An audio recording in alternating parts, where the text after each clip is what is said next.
इस भारत जोड़ो यात्रा में पधारे हुए सभी नेतागण और हमारे नेता और इस देश के चाहता और कांग्रेस पार्टी को जो नई दिशा और एक नया जोश सब में जो लाए हैं श्री राहुल गांधी जी, मंच पर बैठे हुए केसी वेणुगोपाल जी, शक्ति सिंह गोयल जी, उदयभान सिंह अध्यक्ष जी और भूतपूर्व मुख्यमंत्री श्री भूपेंद्र सिंह हुड्डा जी, दिग्विजय सिंह जी, शैलजा जी, रणदीप सिंह, दीपेंद्र सिंह हुड्डा जी, डीके शिव कुमार जी, किरण चौधरी जी और यहाँ पर मंच पर बैठे हुए मेरे पूरे साथियों और यहाँ जमा हुए भाइयों बहनों, युवा मित्रों, मेरे किसान भाइयों,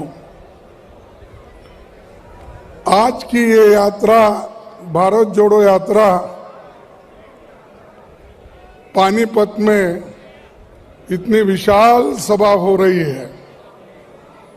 ऐसी बड़ी सभा जो आयोजन किए हैं उस तमाम कांग्रेस पार्टी के नेताओं को मैं अपना धन्यवाद देता हूं।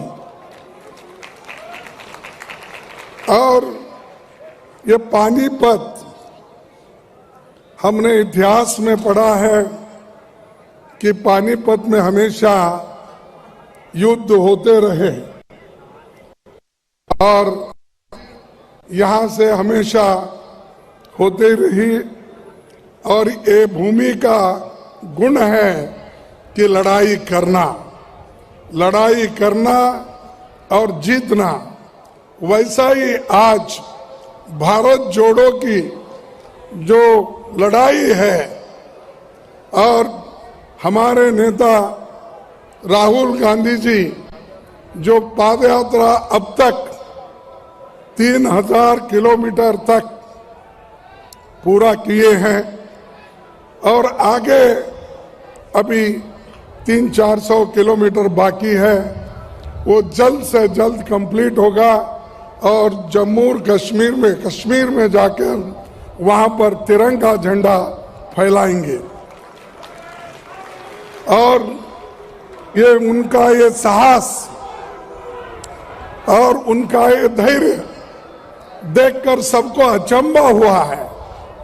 भाई, हम तो राहुल गांधी जी को दिल्ली में देखते थे, एसी के कमरे में देखते थे, गाड़ी में देखते थे, लेकिन ये राहुल अलग निकले जो कन्याकुमारी से लेकर पानीपत तक अपना जो पादयात्रा पूरे किए हैं। ये इससे देखिए, वो ठंडी में, पहले बारिश में, धूप में, हर तरह के सीजन में उन्होंने चलते रहा और उनके पीछे जो हमारे भारत जोड़ो यात्री हैं वो भी चलते रहे। इसीलिए मैं उनको बधाई देता हूं और ये जो उन्होंने हमारे युवकों में धैर्य, साहस दिलाया है, ये बहुत बड़ी बात है। लेकिन ये सब जो कुछ हो रहा है, ये किसके लिए हो रहा है? कि जनता को जो पीड़ा हो गई है और जनता का जो पीड़ा है उसको दूर करने के लिए, जैसा कि आज महंगाई बढ़ी है, महंगाई इतनी ऊपर चले गई है कि उसको सरकार नीचे लाने की कोशिश ही नहीं कर रही, क्योंकि उनको फिक्र नहीं है। वो हमेशा बड़े लोगों के साथ रहते हैं और उनको इस जो कीमतें इतने ऊपर चले गए, जो हमारे आवश्यक वस्तु के कीमतें इतने ऊपर, गरीब आदमी कोई उसको छू नहीं लेता या उनके सारी चीजों को अपनी पूर्ति नहीं करता। ऐसे एक वक्त इन्फ्लेशन, इस इन्फ्लेशन के खिलाफ उनकी लड़ाई है। दूसरी लड़ाई अनएम्प्लॉयमेंट। अनएम्प्लॉयमेंट 45 यानी 45 इयर्स में इतना बड़ा अनएम्प्लॉयमेंट कभी नहीं हुआ। आज उसके लिए वो रास्ते पे आकर लड़ रहे हैं। आज देखिए हर जगह युवा डिग्रियां लेकर बहुत से engineers, doctors, MBA, MA, BA, B.Ed होकर रास्ते पे गिरे हुए हैं। उनकी चिंता बीजेपी सरकार नहीं कर रही, उनकी चिंता मोदी जी नहीं कर रहे हैं, शाह जी नहीं कर रहे, और उनका एक ही काम बना है। जब से वो प्रधानमंत्री बने, जब से वो होम मिनिस्टर शाह बने, तब से उनका एक ही काम है कि देश में चुनाव चुनाव चुनाव का भाषण ही करते। देश के बारे में उनका सोच कुछ नहीं है, युवकों के बारे में उनका सोच नहीं है, इन्फ्लेशन के बारे में उनका सोच नहीं, देश के आर्थिक परिस्थिति के बारे में उनका सोच नहीं है। जहां जहां इलेक्शन करवाना, जिन लोगों को तोड़ना, ईडी के मदद से, इनकम टैक्स के मदद से, हर चीज से वो इस्तेमाल करके कांग्रेस को तोड़ने का देखते हैं। राहुल जी के नेतृत्व में हम 6-7 स्टेट में हमारी सरकार आई थी, वहां के लोगों को किसने तोड़ा? किसने तोड़ा? बीजेपी के लोगों ने तोड़ा। किसी को पैसे देकर, किसी को लालच देकर, किसी को बहका के, किसी को मिनिस्ट्री देकर, ऐसे चीज करके, और किसी को ईडी का डर दिखा के, इनकम टैक्स का डर दिखा के उन्होंने सारे सरकारें तोड़ दी। बात तो डेमोक्रेसी की करते हैं, लेकिन करते क्या है? डेमोक्रेटिकली जो चुने हुए सरकार है उनको एक एक करके गिराते जाते हैं, और ऊपर से बोलते हम लोकतंत्र में विश्वास करते हैं। कहां है भैया आपका लोकतंत्र?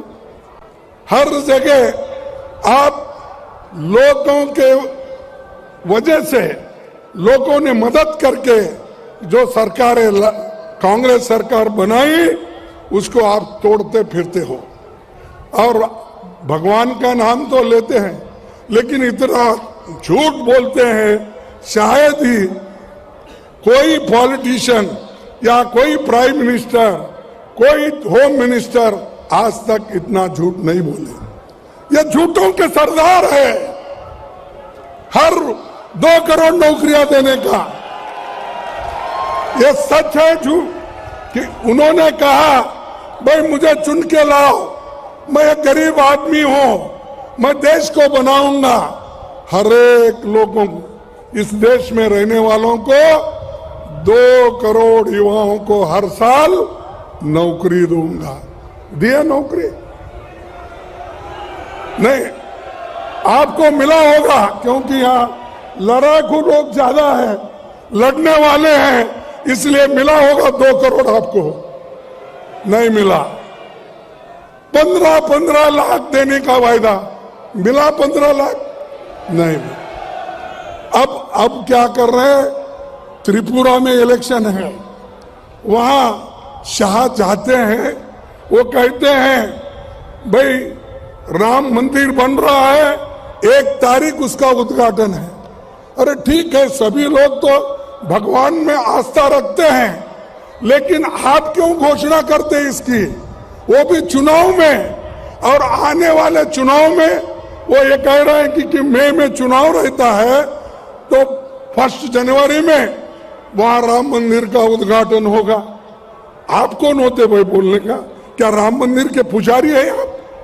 क्या राम मंदिर के वहां महंत हैं आप? वहां के महंत लोग बोलने दो, साधु संत बोलने दो। आप क्यों है? आप पॉलिटिशियन है। आप देश को सुरक्षित रखना, कानून की व्यवस्था रखना, लोगों के पेट भरना और किसानों का दाम देना आपका काम है। किसानों को भी बोले कि आपका दाम दुप्पट होगा दुप्पट। एमएसपी बढ़ाएंगे, बढ़ाए नहीं।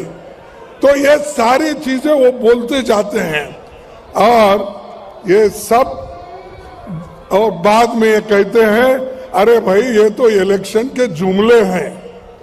अगर इलेक्शन के जुमले हैं तो ये बोलना था पहले ही, वोट लेने से पहले। वोट लेने के बाद ये जुमले बन गए। 15 लाख, 2 करोड़, सारी चीजें जुमले बन गए।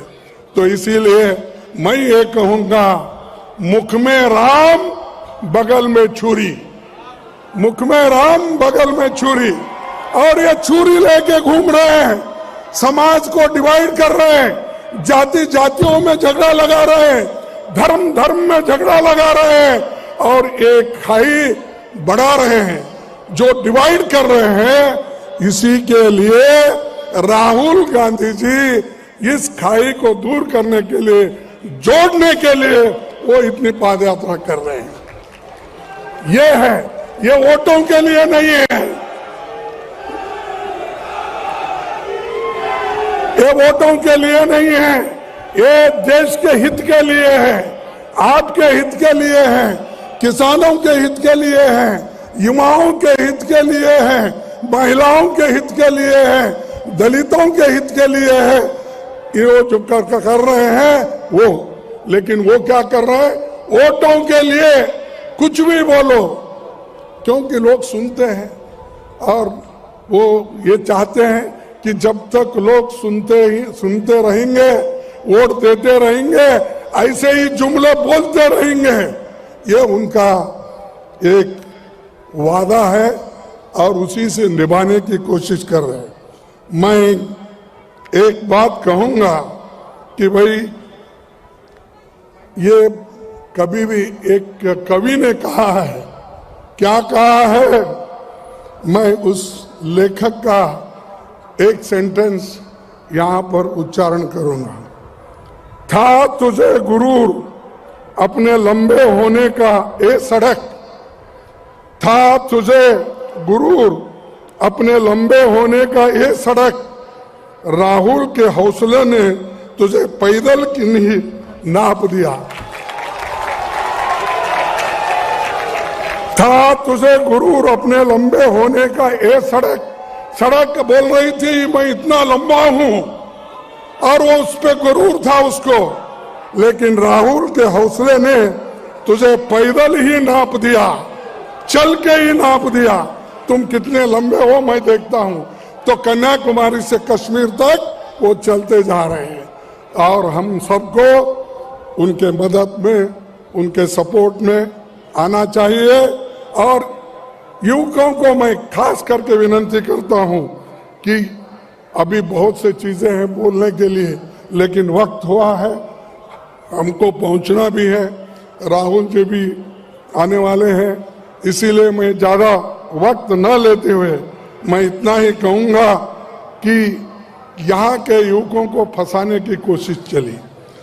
अग्निपथ का उन्होंने एक विचार लाकर अब सबको स्टाइपेंडरी ग्रेजुएट, किसी को मिलिट्री नहीं, फौजी नहीं कहलाएंगे, वो सिर्फ उनको एक सर्टिफिकेट दिया जाएगा और वो सर्टिफिकेट लेके ही वो फिरते रहेंगे, नौकरी नहीं।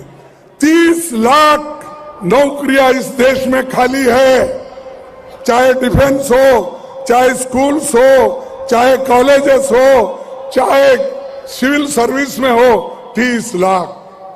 लेकिन मोदी जी नहीं देंगे, वो इसलिए नहीं देंगे 30 लाख में से 15 लाख नौकरियां schedule caste, schedule tribe, backward class के लिए जाएंगे। तो इसीलिए वो चाहते हैं अगर 15 लाख लोग गरीब अगर घर बसाएंगे, मजबूत होंगे, आर्थिक दृष्टि से मजबूत होंगे, तो हमारी परेशानी बढ़ जाएगी। इसीलिए वो 30 लाख नौकरियां नहीं भर रहे, ऐसे छोटी मोटी स्टाइपेंड देके लोगों को गुमराह कर रहे हैं। तो इसलिए दोस्तों, ऐसे सरकार को भी सबक सिखाना है और हमारा काम है और मजबूती के साथ रहना है। देश को बचाने वाले हम लोग हैं और देश के लिए कभी वो लोग नहीं लड़े, आजादी के लिए नहीं लड़े, अपनी कुर्बानी नहीं दिए, लेकिन सब कुछ किया कांग्रेस ने। और कांग्रेस जो की है उसका फायदा उठाकर आज हर जगह घूम रहे हैं। एक प्राइम मिनिस्टर निकलता है तो 100 गाड़ियां उसके पीछे। अरे क्यों भाई, पहले के प्राइम मिनिस्टर भी जाते थे, कितने गाड़ियां, 8, 10, 15 कुछ रहते थे। आज होम मिनिस्टर भी निकलता है, उसके पीछे भी 50 गाड़ियां। और हम यहां पर पानीपत पहुंचना चाहते थे हेलीकॉप्टर में, तो हमको क्लियरेंस भी जल्दी नहीं मिलता। ये बात चल रही है। इसलिए दोस्तों, और ज्यादा कुछ न बोलते हुए इतना ही कहूंगा, हम सब मिलकर रहेंगे, एकजुट रहेंगे, फिर कांग्रेस को लाने की पूरी कोशिश करेंगे। यही मैं आपसे प्रार्थना करता हूं। जय हिंद, जय कांग्रेस। नमस्कार, मैं हूं मानक गुप्ता। अगर आपको हमारा ये वीडियो पसंद आया हो तो इसे लाइक और शेयर जरूर करें, और हाँ, हमें सब्सक्राइब और फॉलो करना ना भूलें ताकि आप देश और दुनिया की कोई खबर मिस ना करें। तो जुड़े रहिए हमारे साथ और देखते रहिए News 24।